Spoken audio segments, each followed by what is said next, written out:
ద్వితీయోపదేశ కాండము 31. మోషే ఇజ్రాయేల్ అందరితో ఈ మాటలు చెప్పుట చాలించి వారితో మరలా ఇట్లనెను, నేడు నేను 120 ఏండ్ల వాడనై ఉన్నాను. ఇక మీదట నేను వచ్చిపోవచ్చు ఉండలేను. యెహోవా ఈ యొర్దాను దాటకూడదని నాతో సెలవిచ్చెను.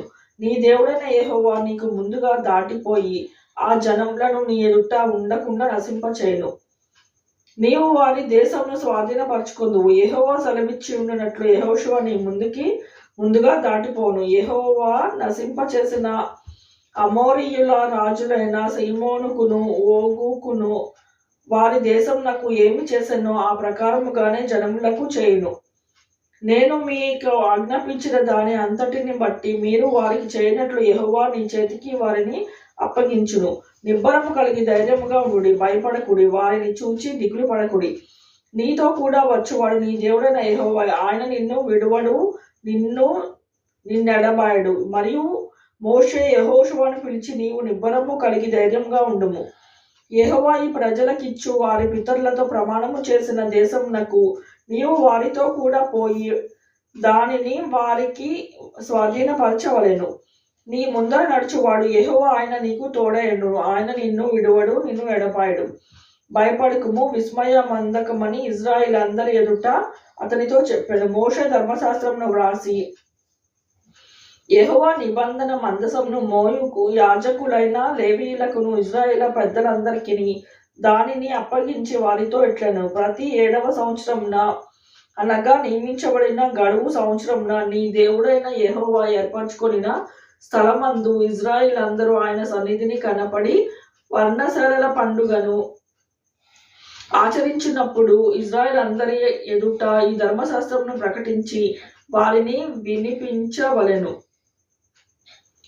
వినిపించవు. నీ దేవుడైన యెహోవా భయపడి ధర్మశాస్త్ర వాక్యములన్నిటిని అనుసరించి నడుచుకున్నట్లు పురుషులేమి, స్త్రీలేమి, పిల్లలేమి, నీ పురములన్నిలో ఉన్న పరదేశులేమి వాటిని నేర్చుకొనుటకై అందరినీ పోగు చేయవలెను. అలాగూ నేర్చుకునేలా దానిని ఎరుగని వారి సంతకిని దానిని విని మీరు స్వాధీనపరచుకున్నటకు యోర్దానుకు దాటబోచున్న దేశంన మీరు బ్రతుకు దినములన్నీ నీ దేవుడైన యెహోవా భయపడుట నేర్చుకుందురు.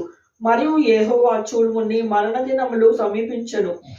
నీవు యెహోషువ పిలిచి నేను అతని ఆజ్ఞలు ఇచ్చినట్లు ప్రత్యక్షపు గుడారంలో నిల్చుడని మోషేతో సెలవీయగా మోషేయు యెహోషువయు వెళ్లి ప్రత్యక్ష గుడారంలో నిలిచిరి. అచ్చట యెహోవా మేఘస్తంభంలో ప్రత్యక్షమైన ఆ మేఘస్తంభము గుడారపు ద్వారము పై నిలువగా యెహోవా మోషేతో ఇట్లనెను, ఇదిగో నీవు నీ పితరులతో పండుకొనబోచున్నావు. నీ జనులు లేచి ఎవరి దేశంలో వారు చేరి వారి నడుమన ఉందురో ఆ జనముల మధ్య వ్యభిచారుల అన్య దేవతల వెంట వెళ్ళి నన్ను విడిచి నేను వారితో చేసిన నిబంధనను మీరుదురు. కావున నా కోపము ఆ దినమున వారి మీద రగులుకొనెను. నేను వారిని విడిచి వారికి విరోధుడగుదును, వారిని క్షీణించబోతురు.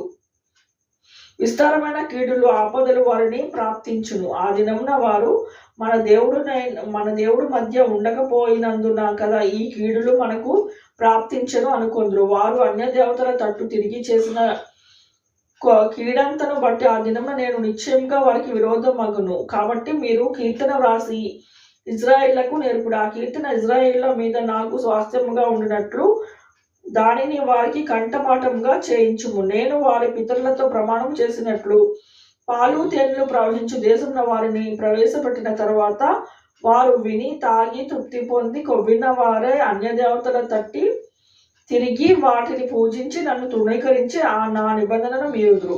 విస్తారమైన కీడులు ఆపదలు వారికి సంభవించిన తర్వాత కీర్తన వారి ఎదుట సాక్షిగా ఉండి సాక్ష్యము పలుకును. అది మరువక ముందు వారి సంతతి వారి నోట ఉండును. నేను ప్రమాణం చేసిన దేశంన వారిని ప్రవేశపెట్టక మునిపే నేడే వారు చేయు ఆలోచన నేను ఎరుగుదును అనెను. కాబట్టి మోషే ఆ దినమందు ఆ కీర్తన వ్రాసి ఇజ్రాయేళ్లకు నేర్పెను. మరియు యెహోవా నూను కుమారుడైన యెహోషువనకు ఇలాగూ సెలవిచ్చాను, నీవు నిబ్బరము కలిగి ధైర్యంగా ఉండుము. నేను ప్రమాణపూర్వకముగా వారికి ఇచ్చిన దేశంన ఇజ్రాయేలును నీవును తోడుకొని పోవలెను.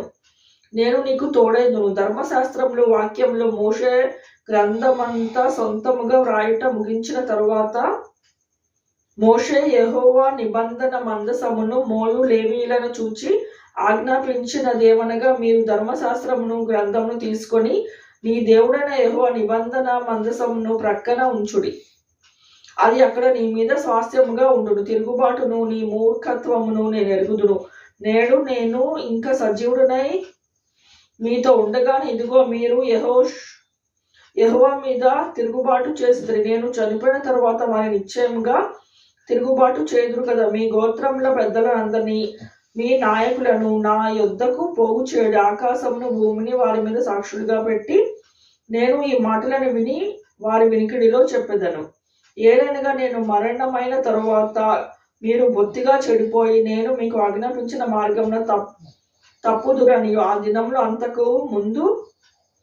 అంతకు మందు కీడు మీకు ప్రాప్తమగుననియు నేను ఎరుగుదును. మీరు చేయు క్రియ వలన యెహోవాకు కోపం పుట్టించినట్లుగా ఆయన దృష్టికి కీడనెన్ను చేదును. అప్పుడు మోషే ఇజ్రాయేళ్ల మధ్య సర్వ సమాజం యొక్క వినికిడిలో ఈ కీర్తన మాటలు సొంతముగా పలికెను.